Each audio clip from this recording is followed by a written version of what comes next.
Hi guys, welcome to this new video tutorial. In this video I'll show you how you could easily clean an SD card from viruses. Make sure that you're connected to the internet.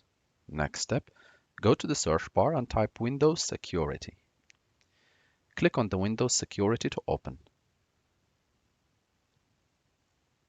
This will open the Windows Integrated Antivirus. Next step, click on Virus and Threat. At this stage, you want to click on Protection Updates and click Check for Updates. This will allow your system to update to the latest security intelligence version.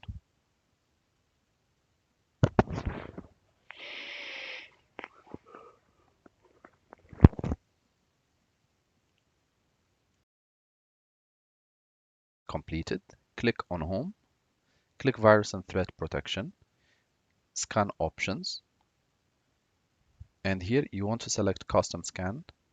Click Scan Now. You'll be prompted to select the device or the folders that you want to scan. Click on this PC shortcut.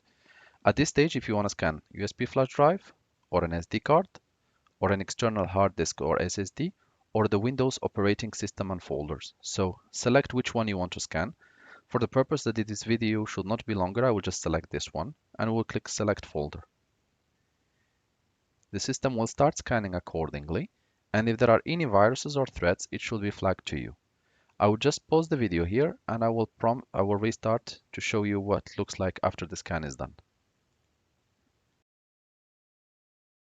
You'll be redirected to this page and you will see that the scan has lasted, let's say, 1 minute, number of files scanned, etc.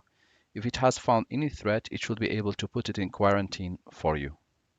Thank you guys for watching and talk to you soon in a new video tutorial.